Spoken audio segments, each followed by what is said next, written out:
Convido os irmãos aqui, abram suas Bíblias no livro de Daniel, no capítulo 3.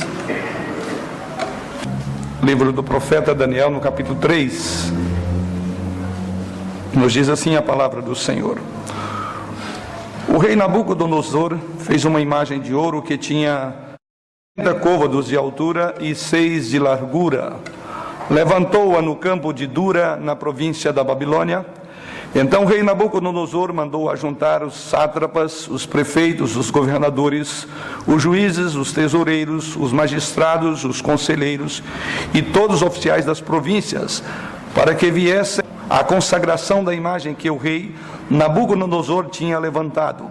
Então se ajuntaram os sátrapas, os prefeitos, os governadores, os juízes, os tesoureiros, os magistrados, os conselheiros e todos os oficiais das províncias para a consagração da imagem que o rei Nabucodonosor tinha levantado, e estavam em pé diante da imagem que Nabucodonosor tinha levantado.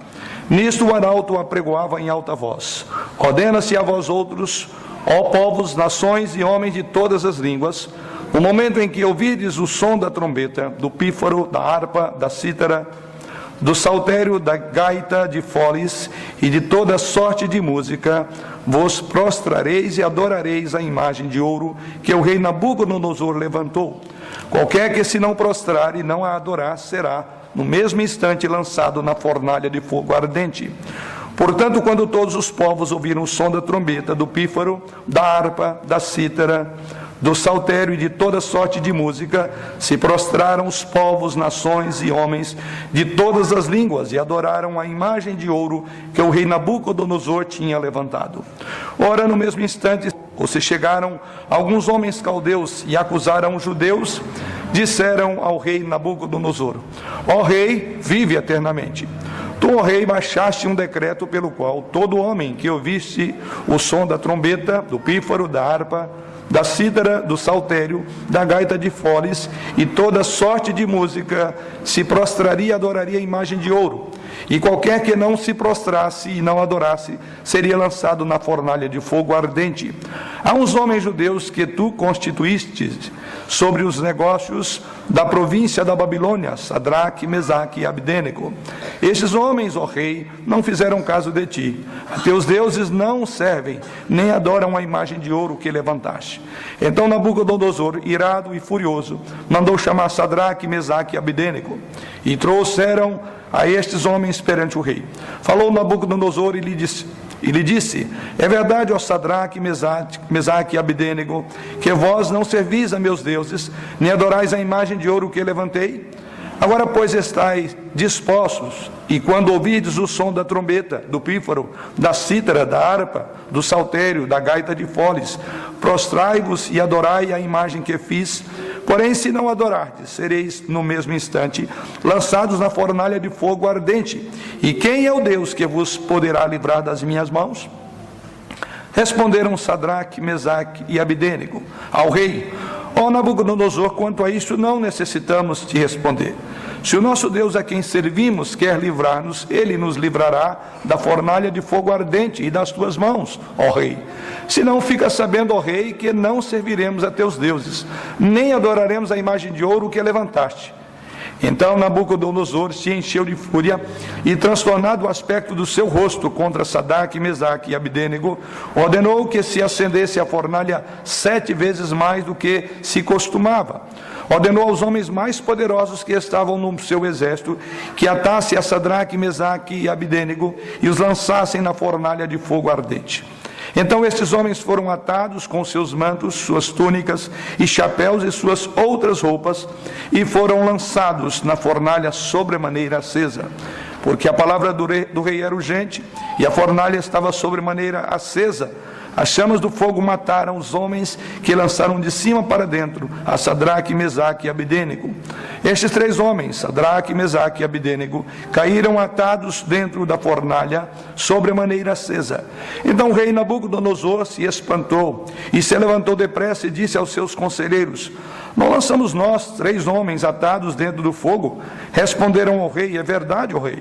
Tornou ele e disse: eu, porém, vejo 4 homens soltos que andam passeando dentro do fogo sem nenhum dano, e o aspecto do quarto é semelhante a um filho dos deuses. Então se chegou Nabucodonosor à porta da fornalha, sobre a maneira acesa, falou e disse: Sadraque, Mesaque e Abidênego, servos do Deus Altíssimo, saí e vinde. Então Sadraque, Mesaque e Abidênego saíram do meio do fogo.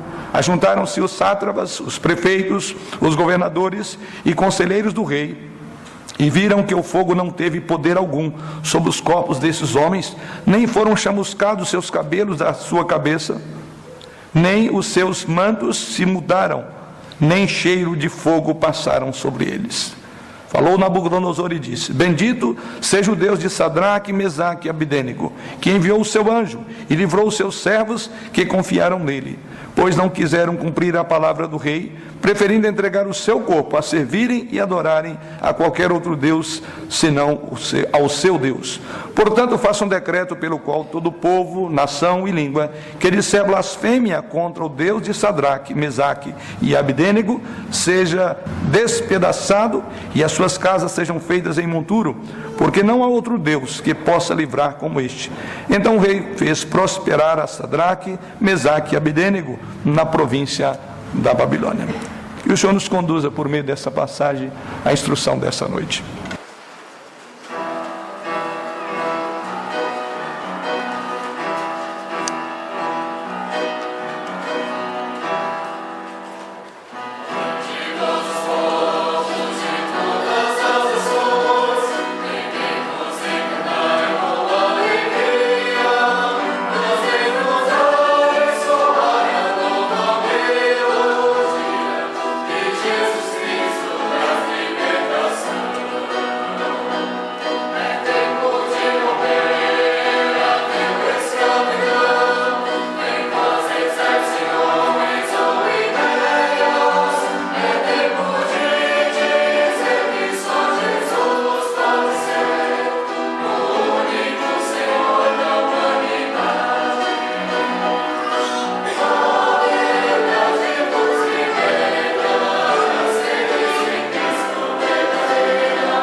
Chegamos a Daniel 3 e mais uma vez notamos aqui o que eu chamaria de uma repetição. Já em 3 capítulos, 3 vezes temos uma história muito parecida no que destaco agora. Primeiro, o povo de Deus enfrentando mais uma vez uma crise por causa de sua fé.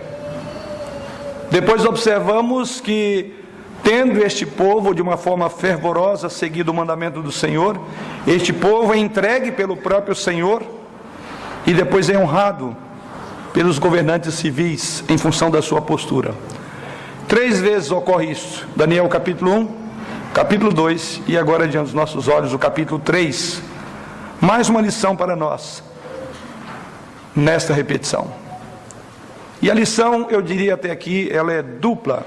Primeiro de tudo, é que esses 3 capítulos nos ensinam de forma geral que as investidas de Satanás não são atividades ocasionais. Satanás não nos tenta apenas por 1 ou 2 vezes, depois nos deixa em paz. As investidas de Satanás são contínuas. E é claro, somente colocando aquilo que Paulo afirma em Efésios capítulo 6, versículo 10, a armadura de Deus, é que poderemos resistir essas investidas.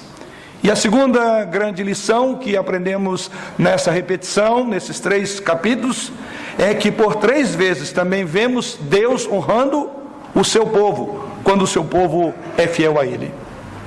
Quando o povo de Deus escolhe servi-lo, apesar das ameaças do mundo, quando o povo de Deus escolhe segui-lo independentemente das consequências desta obediência, a bênção é garantida, é certa. Deus usa provas, Deus usa certamente tribulações para produzir frutos mais significativos na vida daqueles que já o produziram. Em outras palavras, Deus tem como propósito produzir homens e mulheres de caráter cristão realmente admirável. Homens e mulheres que creem verdadeiramente em Deus e que estão dispostos inflexivelmente a serem fiéis a Deus em face da mais terrível e feroz perseguição. É o grande ensino dos 3 capítulos até aqui, e desse aspecto que aparentemente repete. Mas olhando agora para o capítulo 3, há um mistério no capítulo aqui, em que o autor desse livro não aparece. Daniel não está aqui. Curioso. Ninguém sabe o motivo dessa ausência. Várias especulações, eu não quero descer a ela porque são especulações. O fato é que esse texto não fala de Daniel. Os seus 3 amigos são o foco desse capítulo, ou seja, Sadraque, Mesaque e Abedênego. Esses homens, conforme lemos nos outros capítulos, já haviam sido mencionados como homens de fé, homem de fibra cristã. Mas Daniel até aqui fora o mais proeminente dele. E assim se ocupa o capítulo 2 com a figura de Daniel. Seus 3 amigos foram obscurecidos por ele e colocados em segundo plano no capítulo que estudamos e meditamos a semana passada, tendo em vista que nós estamos estudando ou meditando sobre todo o livro de Daniel. E hoje estamos aí no 3º capítulo, e agora aqui vemos as circunstâncias pessoais de Sadraque, Mesaque e Abedênego. A mensagem desse capítulo, irmãos, oferece um enorme encorajamento e algumas importantes lições extremamente práticas para cada crente principalmente que se encontra em harmonia com os padrões de Deus e vão na contramão do mundo. É um texto, mais uma vez, de encorajamento e de despertamento para a fibra cristã que devemos ter. O capítulo 3 é um relato simples, um relato muito simples de como 3 homens, conforme creio que os irmãos puderam perceber acompanhando a leitura, 3 jovens corajosamente desafiam o mais poderoso homem do mundo naquela época, para agradarem a Deus. Para esses 3 homens, agradar a Deus era mais importante do que inclusive preservar as suas vidas, conforme veremos no próprio texto lido, ou podemos observar. O exemplo desses jovens nos mostra aquilo que chamamos de essência da fidelidade a Deus. O capítulo também registra como Deus interviu e sustentou-lhe em sua fé. Então observe, é o grande ênfase. Mas o principal ensino deste capítulo não é o livramento miraculoso, ainda que sempre enfatizamos isso, e principalmente na história para as crianças, ou quando essa narrativa é colocada na linguagem infantil. Mas quero ressaltar que o principal ensino do capítulo não é o livramento miraculoso. O principal ensino nesse capítulo é que 3 crentes ainda jovens são tentados a praticar o mal e eles recusam-se a fazê-lo. Eles estão dispostos a trilhar não o mesmo caminho da maioria dos demais, ainda que isso significasse um destino horrível, conforme era colocado pelo rei. Eu diria que a palavra transigir não era uma palavra que fazia parte do vocabulário nem desses 3 homens como de Daniel. Transigir, eles jamais fariam isso. Para eles o pecado é pecado, e não cometeriam este pecado, ainda que corressem o risco de morrerem por causa disso. Esses homens não toleraram o pecado, porque eles queriam continuar como um testemunho de Deus no mundo pagão, como o mundo babilônico, o mundo da época. Se desejamos ser fiéis a Deus em um ambiente hostil, nós mesmos precisamos seguir os passos de Sadraque, Mesaque e Abdênego. É o grande ensino desta noite. Este capítulo, irmãos, traz à nossa mente uma antiga indagação que se formulava da seguinte forma: o que acontece quando uma força irresistível encontra um objeto irremovível? Porém, nesse caso, há no nosso texto 3 objetos irremovíveis. Veremos então primeiro essa força irresistível, depois veremos o modo como esses objetos irremovíveis se portaram, e finalmente veremos o que aconteceu quando há um confronto de uma força poderosa com um objeto que não quer remover. Vamos orar. Pai, pedimos ao Senhor a tua direção para esta hora, da mesma forma como tu inspiraste o teu servo para relatar este evento histórico. Queremos aprender com a coragem desses homens a sermos tão corajosos quanto eles foram, a serem fiéis tanto quanto eles foram. Por isso, Pai, nos envolva no ensino dessa noite, para que os nossos ouvidos possam ir além da voz do pregador, mas que seja a voz do Senhor falando ao nosso coração, e que a tua palavra produza encorajamento e desafios em nossa congregação essa noite. Em Jesus oramos. Amém. Qual é a grande força irresistível? A força irresistível encontra-se exatamente nos primeiros 7 versículos do texto que lemos aos irmãos. E o que é que esses 7 primeiros versículos nos apresentam? O rei Nabucodonosor, com mais uma de suas loucuras, conforme podemos observar a semana passada. E quando você olha aí para os versos de 1 a 7, você perceberá o quanto isso fica evidente. Há aqui uma força descomunal. A narrativa se inicia com o rei agindo ou erigindo uma imagem. Como é que este rei fez isso? Quando é que ele erigiu esta imagem? Não sabemos, o texto não informa quanto tempo ele levou. Mas podemos conjecturar, e aqui há um vínculo com o texto da semana passada, o capítulo 1 ou capítulo 2, talvez após Daniel tê-lo descrito, e os irmãos lembram, naquela estátua que Daniel revela, e ele era a cabeça daquela estátua. Então é possível, podemos conjecturar, que ele se viu como aquela cabeça de ouro daquela estátua, e possivelmente aquela descrição que ele vira no seu sonho e fora revelada por Daniel, havia enchido de orgulho este homem presunçoso, vaidoso, orgulhoso, atrevido, impetulante, arrogante. É possível que isso tenha subido para a cabeça dele, e é possível até que ele tenha contraposto aquela ideia ou a interpretação de que o reino dele seria destruído. É como se ele se levantasse contra aquela profecia. É como se ele dissesse: isso não acontecerá, porque a cabeça não será esmagada pelaquela pedra pequena, conforme estudamos a semana passada. É possível sim que isso tenha vindo à mente deste homem. A imagem era quase certamente uma representação dele próprio. Também é certo que ele estava pensando não somente na sua própria honra, mas também a honra dos deuses aos quais ele adorava, retratado nessa estátua um tanto quanto estranha, conforme veremos a medida dessa estátua. O custo da fabricação dessa estátua era extremamente, e deve ter sido extremamente exorbitante. Os irmãos observam que ela era toda folheada a ouro. Uma estátua de 30 de altura por 2,70 de largura. É essa medida que está aí no texto sagrado.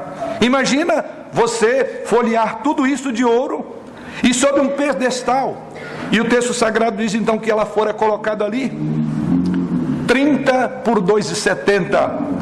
Certamente essas proporções são um tanto grotescas se você imaginar esta imagem, mas eram típicas das imagens da Babilônia, sabia disso? Estranha, né? Imagina 30 por 2,70, aquela coisa estranha, erigida ali, naquele vale, naquela região. Você não deve concluir que Nabucodonosor era extremamente e pateticamente magro quanto aquela estátua, mas era um modo comum deles colocarem esta imagem. Os babilônios tinham esse padrão em suas esculturas, em seus ídolos. Mas o texto sagrado diz que essa palavra foi colocada sobre um campo. E então diz o texto sagrado, na sequência do que lemos aos irmãos, que ele foi colocado no campo de Dura, verso de número 1. Essa estátua feita por ele foi colocado no campo de Dura. E vale a pena ressaltar esta palavra. O que significa esse campo de Dura no texto que lemos? Ou seja, estava numa região que era cercada de montanhas e havia ali como que um vale. É como se você estivesse numa grande arena natural, a própria natureza, ou seja, plano a região, porém cercada de morros. Daí porque foi colocada estrategicamente numa posição onde qualquer um, por quilômetros de distância, poderia enxergar aquela estátua. É exatamente isso, ou seja, ele colocou, ela foi erigida numa espécie de arena natural. Ao seu redor havia uma área bastante plana, com montanhas de cada lado. Provavelmente seria visível a dezenas de quilômetros, especialmente quando o seu revestimento dourado brilhasse sob a luz solar. Ou seja, era uma posição de destaque para o mundo ver de longe, dezenas de quilômetros de distância, porque estava situada no campo de Dura, diz o versículo de número 2. Ao ficar pronta a imagem, conforme lemos aí, diz que então houve uma grande cerimônia, e nessa cerimônia tinha como propósito uma dedicação, o que era o costume babilônico inclusive. E o que diz o texto sagrado, o versos 2 e 3 nos relata que os oficiais mais importantes vieram de todos os lugares mais remotos do Império Babilônico e fora deles. Diversos escalões são apresentados nos versos 2 e 3. Lá no versículo de número 4 nós temos uma afirmação que apenas indicava o quão amplo foi a representação, ou quão ampla foi a representação de todos os povos naquela época. E diz lá no versículo de número 4: nisto o arauto apregoava em alta voz: ordena-se a vós outros, ó povos, nações e homens de todas as línguas. De todas as línguas, diz o texto sagrado. Então temos uma afirmação que indica que quão abrangente era a ideia deste homem, de domínio que ele tinha inclusive sobre o mundo da sua época.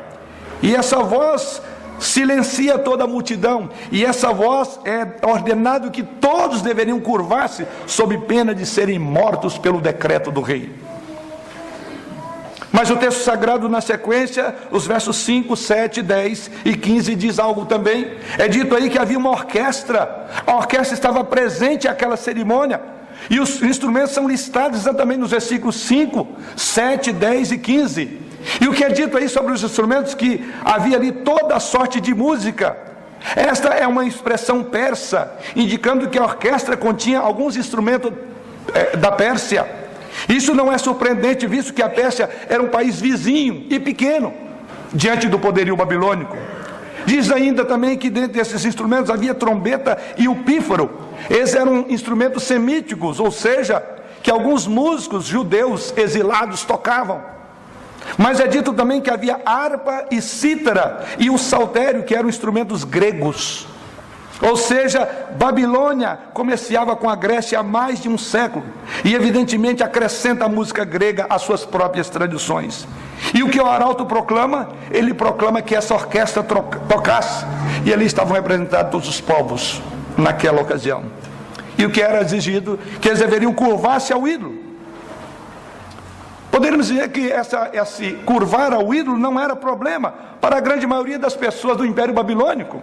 Afinal de contas, aquelas nações que foram conquistadas poderiam ter um raciocínio lógico.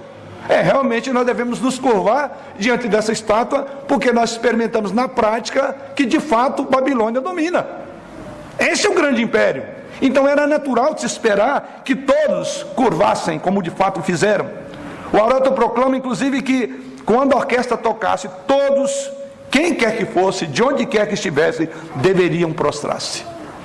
E é por isso então que todos ajoelham diante dessa estátua. Mas eu quero crer também que até mesmo para os judeus exilados não era um grande problema ajoelhar-se diante de um ídolo. E a razão é porque nós sabemos que gerações após gerações, essa geração do povo de Israel havia desobedecido a Deus. Essa geração havia se envolvido em idolatria.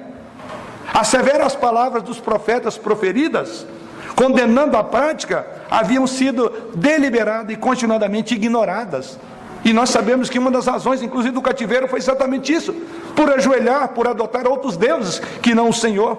Então, para a consciência de uma boa parte dos judeus, qual o problema em ajoelhar diante daquela imagem? Porque de fato a idolatria estava enraizada em seus corações. E por que recusar-se a fazer aquilo que o rei exigia? Que mal haveria nisso? Para os infiéis da nação de Israel, por certo, ajoelharam ali. A submissão de todos ao édito proclamado pelo rei era esperada. Porém, ninguém imaginava que naquele local 3 pessoas permaneceriam de pé. Então faço uma ideia, ou tento visualizar, e olhe comigo, você imagina centenas de milhares de pessoas, aquela estátua esdrúxula de 30 por 2,70, erigida num local onde de todos os lados, a quilômetros e mais quilômetros de distância, você conseguia enxergar. Todos, absolutamente todos se ajoelham. E 3 pessoas apenas permanecem de pé. Mais ou menos como uma imagem de alguém que esquece de assentar-se quando a igreja já assentou.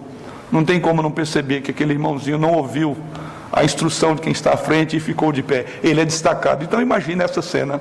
Só que podemos fazer isso por não estarmos atentos a alguma parte do culto. Mas lá estavam muito atentos. Eles sabiam que seriam notados. E como de fato foram. Irmãos, esta é a primeira parte. Havia uma força irresistível. E contra a força irresistível levanta-se esses elementos irremovíveis. 3 moços. Durante 20 séculos, os regimes totalitários disseram aos cristãos que esses deveriam conformar-se com as suas práticas ímpias, ou senão morreriam. Isso nunca foi verdadeiro quanto no século em que vivemos. Sabemos que existem muitos países no mundo afora que sofrem perseguição, os crentes. Muitos crentes têm definhado em prisões, condenados aos mais baixos valores de padrões de moralidade. Esses cristãos sofrem mundo afora, perdendo seus filhos. Cristãos que sofrem sob tortura horrível em países que não têm a liberdade como o nosso. Enfrentam tudo isto para não se conformarem com as exigências das autoridades que lhes ordenam abandonar a sua fé. Vivemos ainda um país de liberdade, mas paira no ar um grande perigo desse país converter-se também num país totalitário. É o grande perigo que a nossa nação vem passando. Não é à toa que o movimento político no Brasil tem causado muita inquietação.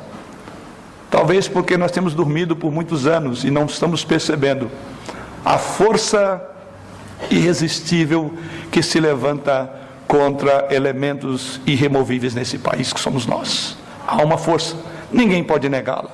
E ela vem nas suas mais variadas formas e cores. Forças que querem silenciar a voz de Deus nessa nação. Forças que querem silenciar o bem da família. Ainda que não de forma como no contexto em que seriam lançados em fornalhas ardentes, mas no contexto em que seremos tratados como os únicos que permanecem de pé, num senso comum. Muitos dos cristãos, embora não vivendo em tais regimes totalitários, mas certamente estão passando por provações como esta. Jovens cristãos hoje são instados a se embriagarem com seus amigos, ou a perderem a sua virgindade antes do casamento. Jovens cristãos hoje são tentados a mentir, a roubar, a ler livros impróprios, a ver programas de televisão e filmes indecentes. A profanação do dia do Senhor, o desperdício do dinheiro, o mau uso do próprio tempo, os chamados jogos de azar, a aquisição desonesta de riqueza e muitos outros pecados e indecências que essa nação já se atolou nela, tem sido tratada como virtudes. E andar na contramão disso é estar de pé no mundo ou no país onde todos estão se ajoelhando. O mundo, irmão, eu diria que tem suas próprias fornalhas ardentes à espera daqueles que não se conformam em adorar outros ídolos. É a fornalha de ser desprezado, é a fornalha de sermos ridicularizados, é a fornalha de ser escarnecidos, reputados como ignorantes. Aqueles que temem a Deus têm mantido vidas que são considerados como quadrados ou indiferentes, não participam da vida e dos interesses comuns. Aliás, essa é uma ideia subliminar que está acontecendo no país, é o tal do senso comum. Que senso comum podemos ter? E fala-se que o país agora está vendo divisão. Mas qual é a unidade que esse país tem? Será que a divisão é tão ruim assim? Afirmei isso de manhã quando lembramos mais um ano de existência do nosso país, de independência do Brasil. Partidos que são partes distintas, inclusive opõem, e a cada vez mais elas contribuem para melhorar. Se todo mundo pensar igual, onde nós vamos parar? E essa foi uma massificação de ideias nas últimas décadas. O Brasil está sob uma massificação de ideias, todo mundo tem que pensar igual. Como se tivesse um Deus levantando nesse país. Uma estátua tem sido erigida, ou um partido, ou um homem. Dá para notar o que estamos vivendo hoje? Não é uma estátua esdrúxula dessa, mas agora, quando o homem toma lugar de uma nação, quando um partido toma o lugar de um povo, isso é caminhar rumo a ajoelhar para as estátuas. E diz, não podemos ter, precisamos de unir o país. Que unidade é essa que querem? Unir o país significa silenciar a voz profética do povo de Deus. Não há unificação. Por trás dessa ideia de unir o país, o que se pensa? É para todo mundo pensar como pensava antes? A liberdade de expressão de pensamento é algo sagrado da nossa Constituição Federal. E o que vemos aqui é que esses homens não confirmavam ou não estavam de acordo. Eram os únicos que eram diferentes. Observe que Satanás gosta de fazer tudo igual. Ele quer unificar. Aquilo que Deus diz nitidamente é separar. Separai-vos, diz o Senhor. Separai-vos deles, e vos receberei para mim mesmo. Separação, somos diferentes. Somos de um outro partido. Não um partido humano, mas um partido de Deus. Pois bem, o que vemos nesse texto é que aqueles que temem a Deus e que mantêm suas vidas puras são rotulados e são perseguidos e até no caso mortos. Na verdade ou se identificam e vivem como todos os demais, ou assumem uma postura firme e perdem tudo, sob pena de serem lançados na fornalha. Essa foi a escolha apresentada a Sadraque, Mesaque e Abednego. Aqui está uma força irresistível, compelida contra 3 objetos irremovíveis. Vamos a eles. E é a segunda parte do texto, a partir do verso de número 8. E o que vemos no verso 8? Uma vez que eles tinham a sua escolha muito clara, o que fizeram esses 3 jovens? Os versículos 8 a 18 nos mostram o que eles fizeram. Eles decidiram agradar a Deus apesar das consequências. Desta posição não se arredariam nem 1 centímetro sequer. Ou seja, a força irresistível de um decreto de um rei soberano, o maior império que o mundo viu, encontrou 3 objetos irremovíveis. Eles não arredariam o pé. Eu fico imaginando exatamente a cena deste versículo 8 a 12. Aquela imensa multidão agitada sob o ambiente de expectativa, de músicas, de adoração. E finalmente a orquestra toca e todos se ajoelham. O rei vem a estes homens e tenta mais uma vez demovê-los. E eles permanecem mais uma vez de pé. E os versículos 13 a 15 contam-nos como o rei, na sua fúria, ordenou que os 3 fossem imediatamente trazidos a ele. Os objetos continuavam irremovíveis, apesar do decreto do rei. Irmãos, o mundo ao nosso redor é semelhante à atitude de Nabucodonosor. Ou seja, o mundo ao nosso redor anseia ardentemente persuadir os cristãos a se conformarem com seus padrões. Não podemos tolerar a firmeza daqueles que não fazem e antes tentam arruinar a própria firmeza daqueles que estão de pé. O mundo, na verdade, sente-se perplexo e perturbado, porque existe uma meia dúzia de tolos que estão de pé ainda. Essa é a ideia do mundo. Não pode compreender o mundo, que nós possuímos valores diferentes. Que o mundo se ajoelhe, o povo de Deus não ajoelhará. Nabucodonosor mostra-se mais e mais irado nesse capítulo do que no capítulo 2, conforme meditamos a semana passada. A questão é essa: como podem esses 3 moços se atreverem a recusar, a reconhecê-lo como autoridade, a reconhecer o seu Deus como o Deus que dominava, e ele era o Rei Supremo?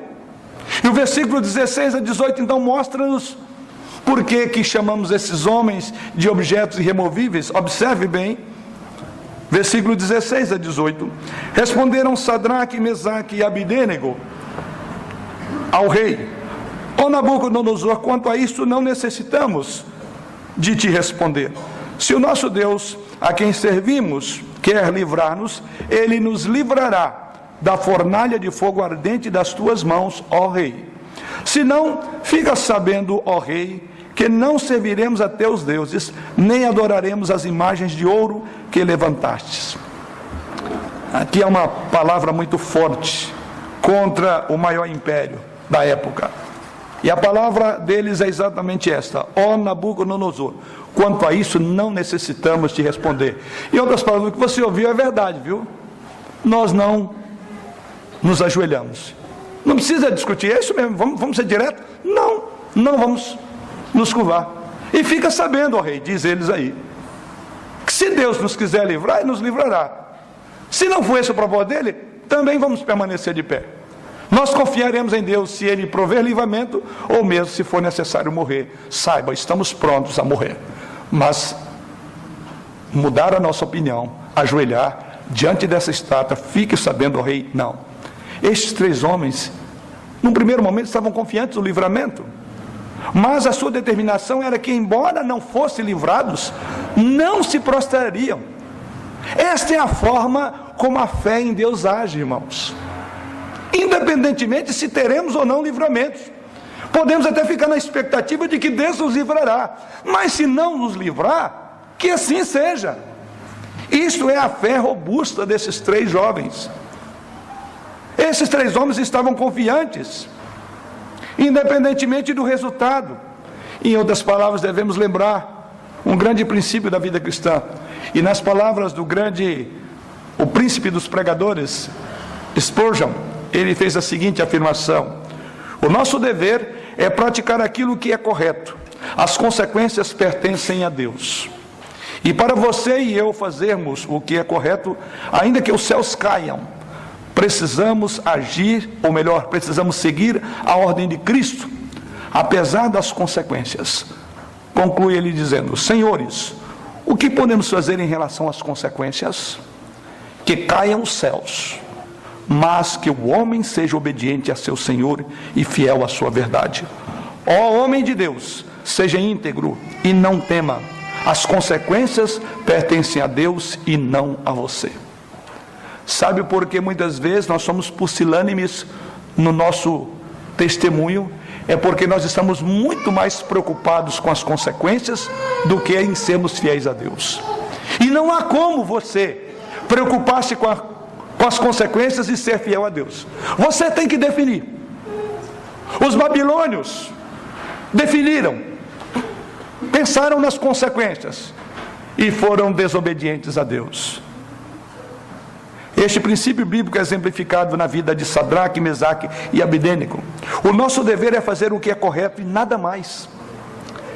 Se fazer o que é correto significar que estamos arruinados, este é um assunto de Deus. É exatamente isso que ele diz: olha, se não, verso 18, fica sabendo, ó rei, que não serviremos a teus deuses, nem adoraremos a imagem de ouro que levantaste. O que estão dizendo, nós temos uma preocupação aqui, é fiel a Deus. Sobre o que vai acontecer quando você nos mandar para a fornalha, o que vai acontecer, se os nossos corpos vão explodir quando você jogar no fogo, não estamos nem um pouco preocupados. Mas há uma preocupação que permeia o nosso coração. Há uma preocupação que nos faz manter de pé diante de você, rei. Essa preocupação é que não podemos negar a nossa fé. Que os nossos corpos se explodam na fornalha ardente, mas sejam preparados para a glória. É isso que faz diferença entre a fé verdadeira e aquele que se acovarda. É porque ele olha nas consequências.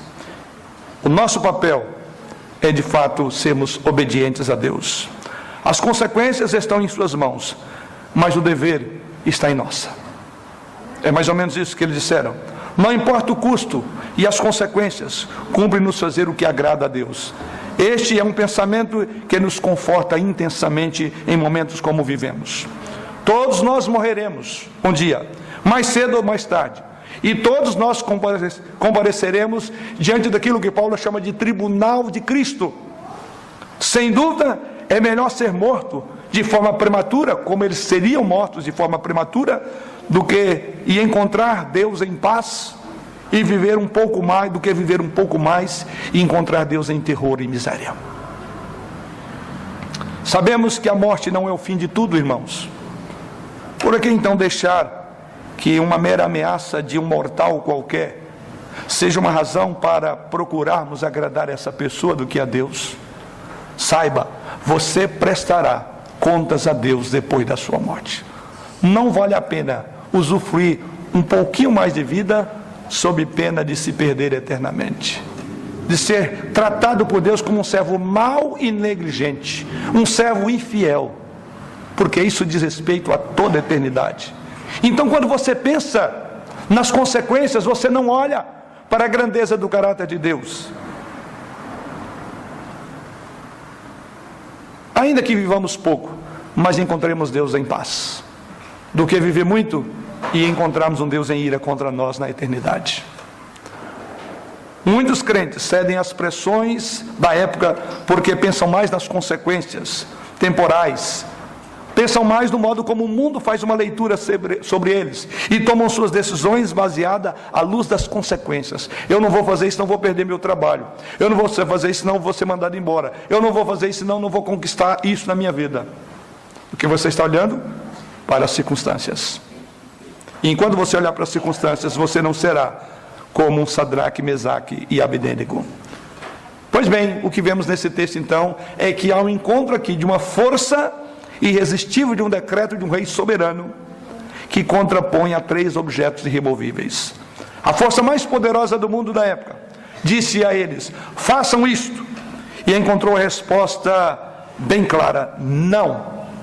Não, Nabucodonosor, não voltaremos atrás. Sadraque, Mesaque e Abednego não vão abandonar a postura que assumiram. Isso então nos faz caminhar para o terceiro ponto de reflexão. Qual foi o resultado dessa postura? Os versos 19 a 30 nos apresentam o resultado. O que vemos nesse texto? O resultado, conforme dissemos no início dessa mensagem, de Deus mais uma vez honrando os seus servos. O que aconteceu quando houve confronto dessas duas forças? O resultado foi que os 3 crentes não conformistas foram lançados na fornalha ardente. Esse foi o resultado.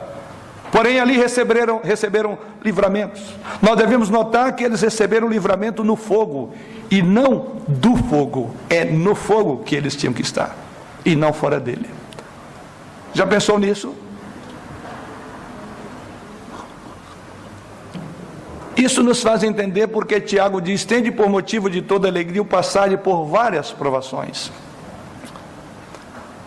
Não é um pedido sábio quando você pede para que Deus evite de que você seja lançado no fogo ou na cova que veremos lá à frente. Não é sábio isso, porque você pode perder uma grande oportunidade, e é que vamos enxergar a partir desses versos. Observe bem, a intensidade da fúria de Nabucodonosor alterou até mesmo a aparência. Verso de número 19 diz o seguinte: então Nabucodonosor se encheu de fúria e transtornado o aspecto do seu rosto contra Sadraque, Mesaque e Abednego, ordenou que se acendesse a fornalha 7 vezes mais do que costumava. Ele ficou transtornado, seu rosto ficou como gotas de sangue, de indignação. Se pudesse, ele trucidava aqueles homens com as suas próprias mãos. É exatamente isso que é dito no texto. Ficou transtornado o aspecto do seu rosto. Ou seja, como pode? O mundo inteiro se ajoelha. Esses 3 meninos, esses 3 moleques se atrevem a me desafiar. O orgulho desse homem era tão intenso que era como se ele tivesse levado uma facada. Quando esses homens fizeram um contraponto à ordem dele. É óbvio que diz o versículo 20, que Nabucodonosor esperava inclusive uma oposição à sua ordem para executar esses 3 rebeldes. Pois conforme diz o verso 20, ele colocou ali homens fortes do seu exército. Ordenou aos homens mais poderosos que estavam no seu exército que atassem a Sadraque, Mesaque e Abednego e os lançassem na fornalha de fogo ardente. Os versos 21 até o verso 23 vão nos mostrar que aqueles homens carregaram então esses jovens atados em suas roupas palacianas até o topo da fornalha, e diz nos versículos aí que a fornalha estava tão quente que até mesmo os auxiliares de Nabucodonosor morreram, só de aproximar da fornalha ardente. Mas o que vemos no verso 24 e 25 é surpreendente. Diz assim: então o rei Nabucodonosor se espantou e se levantou depressa e disse aos seus conselheiros: não lançamos nós 3 homens atados dentro do fogo? Responderam ao rei: é verdade, ó rei. Tornou ele e disse: eu porém vejo 4 homens soltos que andam passeando dentro do fogo sem nenhum dano, e o aspecto do quarto é semelhante a um filho dos deuses. Primeiro resultado é fornalha ardente. Mas há um resultado que surpreende a expectativa. A expectativa é de que eles se explodissem quando caíssem ali e o fogo começasse a encandecer os seus corpos. Mas o que acontece, diz o texto sagrado, que com os olhos que a terra haveria de comer, o rei olha e o que ele encontra lá? Diz o texto sagrado, ele diz: espera aí, nós lançamos 3, por que tem 4 lá dentro? Inclusive aquele quarto tem a aparência como de um filho dos deuses. A Bíblia nos ensina claramente que o Filho de Deus, Jesus Cristo, muitas vezes já vinha apresentando-se na terra em forma humana, antes que vivesse entre nós em forma de carne. Frequentemente isso é chamado nas escrituras ou em teologia de teofania, ou seja, manifestações de Deus. Ele é descrito ali o Jesus Cristo em Gênesis 48, versículo 16, como o anjo do Senhor.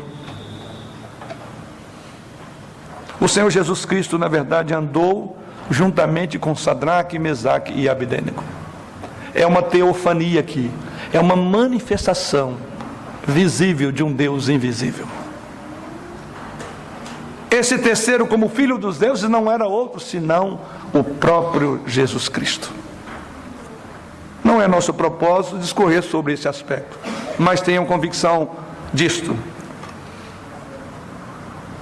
O Senhor Jesus Cristo andou entre a chama juntamente com Sadraque, Mesaque e Abednego, uma promessa que foi dada a Israel através dos lábios do profeta Isaías. Não muito tempo antes, mostrou-se real agora. profeta Isaías já havia dito isso um pouco antes. Lá em Isaías 43, versículo 2, diz assim: quando passares pelas águas, essa foi a promessa de Deus, eu serei contigo. Quando pelos rios, eles não te submergirão. Quando passares pelo fogo, não te queimarás, nem a chama arderá em ti. Isaías já havia profetizado isto, que Deus estaria com seu povo, até mesmo nas águas e no fogo. Se os três houvessem obedecido a Nabucodonosor, irmãos, imaginamos aqui, jamais teriam desfrutado do privilégio de andar com Jesus Cristo entre chamas na fornalha ardente. 6 séculos antes da segunda pessoa da Trindade, ou seja, Jesus Cristo, tomar a forma de homem, 6 séculos antes, Jesus Cristo anda com esses homens. O que vemos aqui é que quando Sadraque, Mesaque e Abidênego, quando eles decidem ser fiéis a Deus, quando eles rejeitam os pecados, eles tiveram uma experiência de comunhão íntima com Jesus Cristo, uma experiência quase sem igual em todas as páginas de todo o Antigo Testamento. Ninguém perde por recusar-se a pecar, apesar de tudo que diga o contrário. Serem livres do fogo nunca fora uma experiência deles. O livramento no fogo é a estratégia de Deus. O livramento no fogo é a estratégia de Deus para nós. Que influência poderiam ter tido esses 3 homens sobre os ímpios da sua época, se eles tivessem prostrado como os demais? Nenhuma. Mas o que vemos é que agora os ímpios contemplam boquiabertos, com admiração, através de uma abertura que tinha na fornalha. A começar do ímpio Nabucodonosor, ele olha por entre as chamas e percebe que eles estavam ilesos. Quanto ao que sabemos, ninguém se converteu naquele dia. É o final deste relato, deste capítulo. Mas receberam uma impressão a respeito de Deus mais uma vez. Pela terceira vez, e acompanhe essa linha da escritura de Daniel. Pela terceira vez, os ímpios têm uma impressão de Deus, porém não se converte a Deus. O ímpio Nabucodonosor, pela terceira vez, tem uma manifestação poderosa, mas não se converte. Na próxima semana vamos ver em que deu tudo isto. Capítulo 4 será o nosso propósito de pensar na semana que vem. Em outras palavras, nós podemos causar até impressão nos incrédulos, mas pode ser que eles permanecerão incrédulos, ou seja, para que isso intensifique as penas eternas sobre eles, por terem rejeitado as impressões claras do Evangelho pregada e vivida por nós.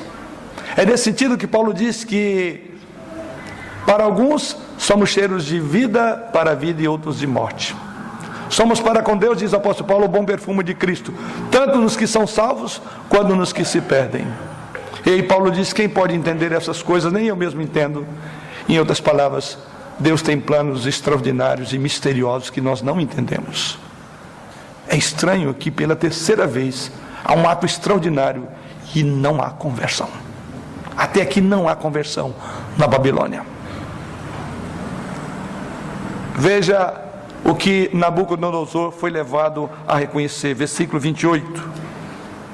Falou Nabucodonosor e disse: bendito seja o Deus de Sadraque, Mesaque e Abidênego, que enviou o seu anjo e livrou os seus servos que confiaram nele, pois não quiseram cumprir a palavra do rei, preferindo entregar o seu corpo e servirem e adorarem a qualquer outro Deus, senão ao seu Deus. Veja, ele diz aqui, o Deus de Sadraque, o Deus dele não era ainda o Deus de Nabucodonosor.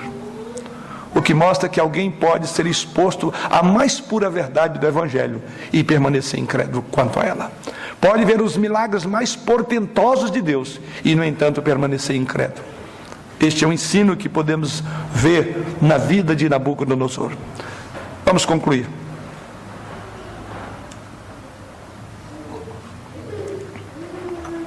Ao concluir, queremos lembrar que quando os incrédulos surgem, ou melhor, quando os incrédulos sugerem o pecado para aqueles que querem ou que devem cultuar a Deus, e quando esses crentes praticam eles se tornam como os demais.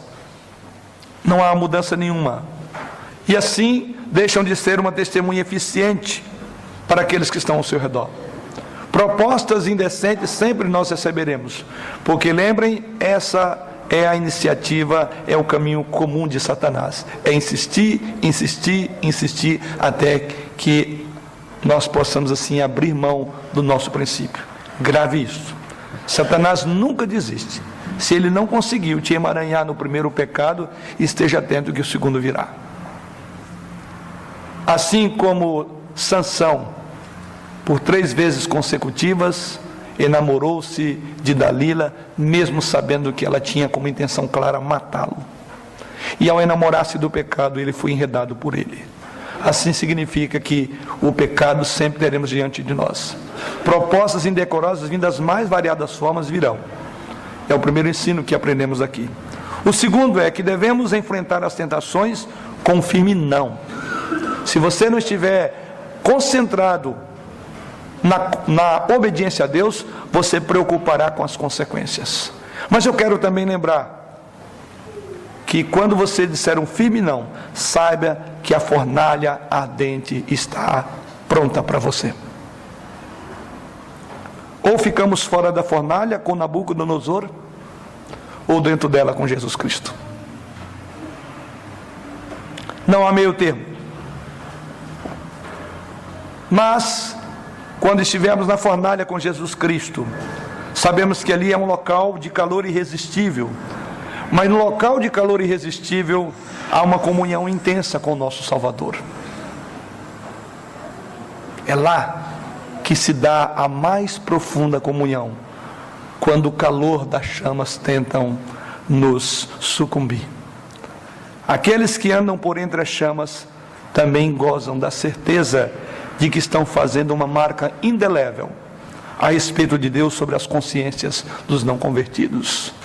É nas nossas chamas que nós glorificamos a Deus, e é na nossa chama da nossa firmeza que o mundo contemplará a Deus, ainda que seja para a condenação do mundo. Outra lição: não há fornalha ardente que consiga destruir o povo de Deus. Em outras palavras, que acendam a fornalha 7 vezes mais, porque não é a intensidade do calor que nos fará voltar atrás. Aprendemos ainda que tais fornalhas de fato acabam se tornando o próprio meio que Deus usa para preservar o remanescente fiel, para viver a verdade no mundo. Quem sabe é na fornalha que Deus quer nós, porque assim Ele nos preserva, nela e não fora dela. Aprendemos também que na história desses 3 homens, fica muito claro que Deus trabalha todas as coisas para o bem daqueles que o amam. E aprendemos, por fim, que Deus nos dará graça no momento em que nós precisarmos. À medida que acende a fornalha, maior será a graça para suportar o sofrimento. Que você, querido irmão, confie em Deus para lhe dar graça em tempos necessários. E que o Senhor o conduza a permanecer fiel a Ele. Não importa a fornalha que se abrirá para recebê-lo. Que Ele assim nos abençoe. Amém.